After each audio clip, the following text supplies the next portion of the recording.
Assalamualaikum warahmatullahi wabarakatuh. Selamat pagi semuanya.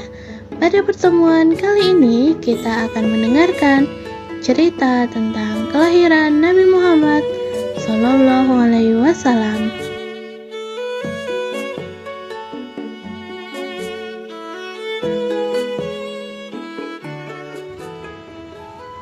Secara umum, kondisi masyarakat Mekah sebelum kelahiran Nabi Muhammad dikenal dengan sebutan zaman jahiliyah. Kata jahiliyah adalah konsep dalam agama Islam yang menunjukkan masa di mana penduduk Mekah berada dalam ketidaktahuan atau kebodohan. Pada saat itu, tingkat keberagamaan mereka tidak berbeda jauh dengan masyarakat primitif. Mereka tidak mengindahkan nilai-nilai moral. Sebagian besar masyarakatnya berkarakter keras, suka mabuk-mabukan, judi, mencuri, merampok, berperang. Bahkan mereka juga banyak mengubur hidup-hidup bayi-bayi perempuan. Dalam hal kepercayaan, masyarakat Mekah menganut banyak Tuhan atau politeisme, yaitu dengan mempercayai roh-roh nenek moyang. Bahkan, mereka juga menyembah banyak berhala dan menempatkannya di depan Ka'bah.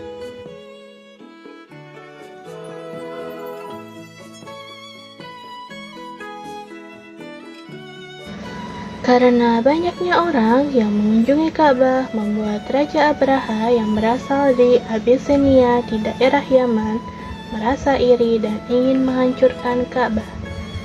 Pada waktu itu, Raja Abraha mengendarai gajah bersama pasukannya. Sebelum mereka mencapai Ka'bah, mereka sudah dihancurkan oleh Allah dengan mengirimkan burung ababil. Peristiwa ini terjadi menjelang kelahiran Nabi Muhammad SAW, sehingga tahun kelahiran Nabi disebut dengan tahun gajah.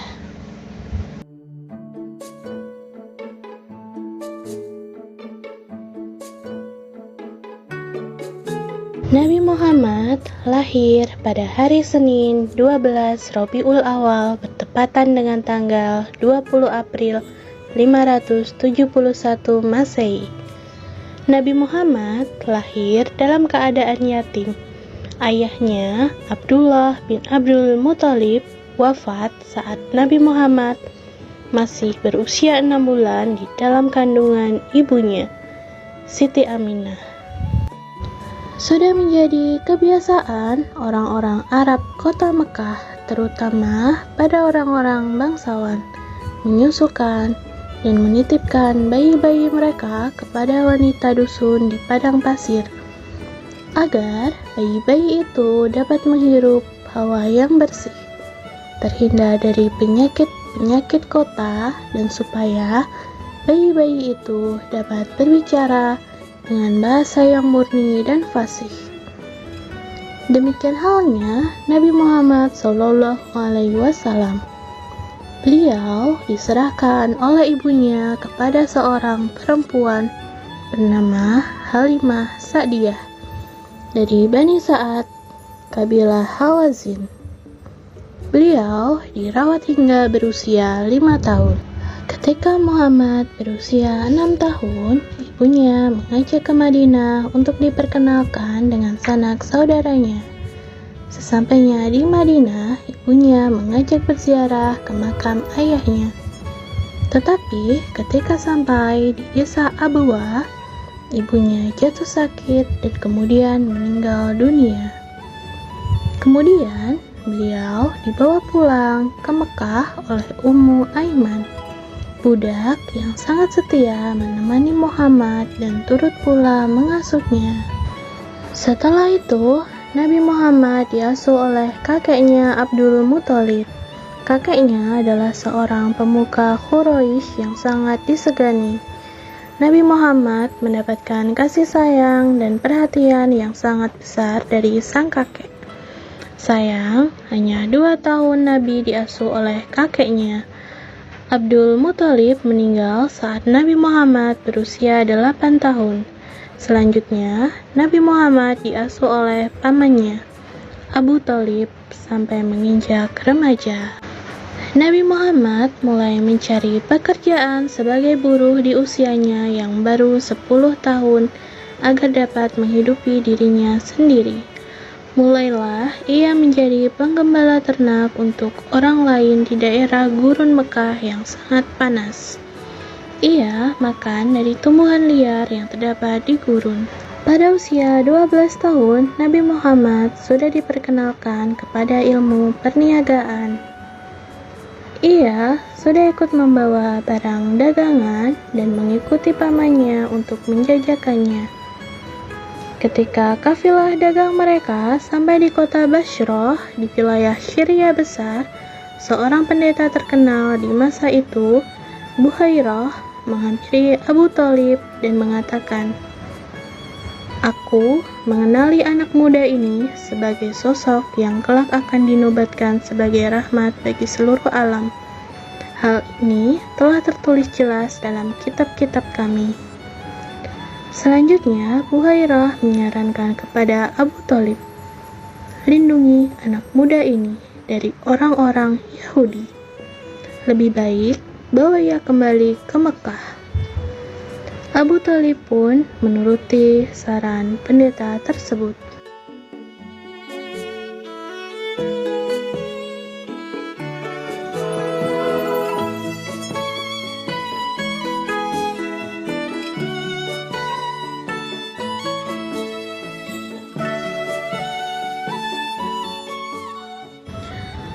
Pada saat Muhammad berusia 15 tahun, terjadi peperangan besar antara suku Arab yang terkenal dengan Perang Fijar. Beliau ikut dalam perang tersebut sebagai pengumpul mata panah yang dilemparkan oleh musuh, kemudian menyerahkannya kepada pamannya.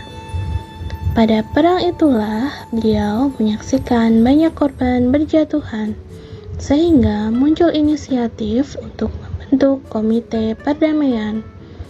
Maka ketika beliau berusia 20 tahun, beliau memprakarsai berdirinya komite perdamaian yang bernama Hilful Fudul, yaitu suatu perjanjian yang menjamin perlindungan kepada hak-hak orang yang lemah yang berada di kota Mekah.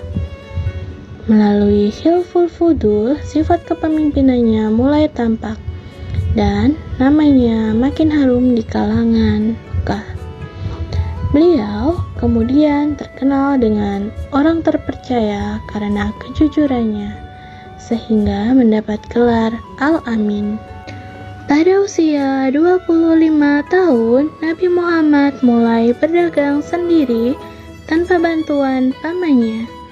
Ia mengambil sendiri barang dagangannya dan memasarkannya. Ketika berdagang, Nabi sangatlah jujur, tidak pernah membohongi para pembelinya. Nabi tidak pernah mengambil keuntungan yang terlalu besar, selalu berkata sopan, ramah, dan penuh kasih sayang. Kejujuran, perilaku santun, kesopanan berbicara, kerja keras, dan kecerdasan Nabi Muhammad merebut hati setiap orang, termasuk Siti Khadijah. Pertama-tama, ia meminta Nabi untuk memasarkan barang dagangannya ke Syria. Hasilnya luar biasa. Itulah yang membuat Siti Khadijah tertarik dan akhirnya menikah dengan Nabi Muhammad. Mereka dikaruniai 7 orang anak, yaitu Ibrahim, Qasim, Abdullah, Zainab, Ruqayyah, Ummu Kulsum, dan Fatimah.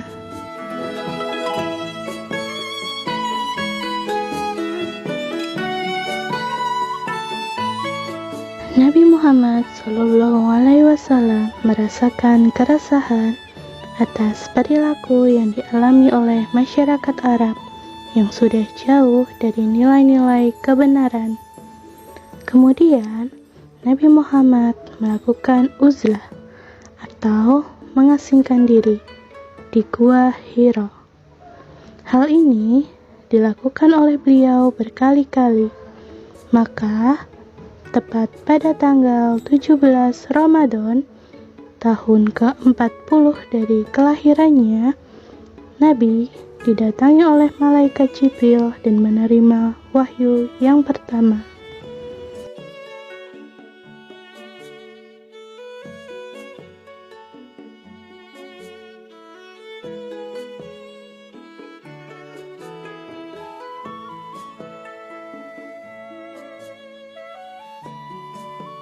Wahyu pertama inilah yang menandakan bahwa Nabi Muhammad SAW dipilih dan diangkat oleh Allah Subhanahu wa Ta'ala untuk menjadi utusannya atau Rasul. Setelah wahyu pertama ini, Jibril tidak muncul lagi untuk beberapa lama. Sementara Nabi Muhammad terus menantikan wahyu berikutnya dan selalu datang ke Gua Hira. Dalam keadaan menanti itulah turun wahyu yang kedua.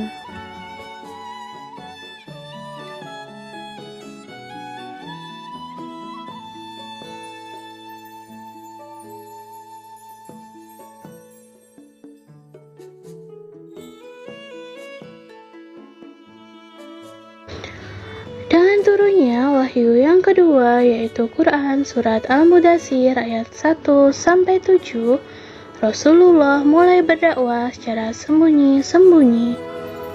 Nabi mengajak orang-orang yang terdekat dengannya. Tujuannya agar mereka lebih dulu percaya kepada seruannya dan mengikutinya. Tempat yang beliau pilih untuk berdakwah adalah rumah Al-Arqam bin Abil Arqam Al-Asumi. Orang-orang yang pertama kali memeluk Islam atau yang dikenal dengan sebutan As-Sabiqun Al-Awwalun. Mereka adalah Siti Khadijah, Abu Bakar, Ali bin Abi Thalib, Zaid bin Harits, dan Ummu Aiman. Setelah Nabi menerima wahyu yang ketiga, yaitu Quran Surat Al-Hijr ayat 94 hingga 95, beliau mulai berdakwah secara terang-terangan. Pertama-tama, Nabi mengumpulkan sanak keluarganya di kaki Gunung Safa untuk mengajak mereka beriman kepada Allah. Namun, salah seorang pamannya, Abu Lahab, bersikap sinis dan tidak mau menerima dakwah Rasulullah. Kegagalan kafir Quraisy untuk menghambat dakwah Rasul menjadikan mereka semakin marah dan emosi. Budak-budak mereka yang masuk Islam dibunuh dan disiksa.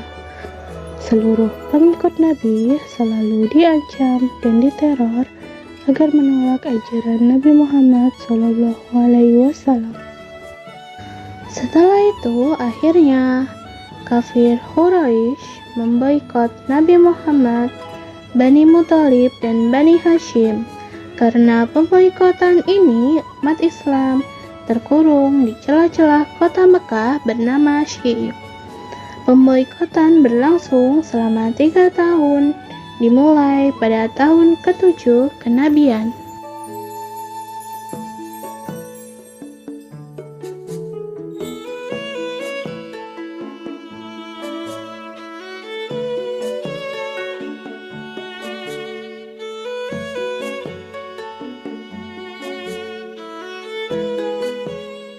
Undang-undang pemboikotan itu digantung di dinding Ka'bah. Penulisnya adalah Mansur bin Ikrimah.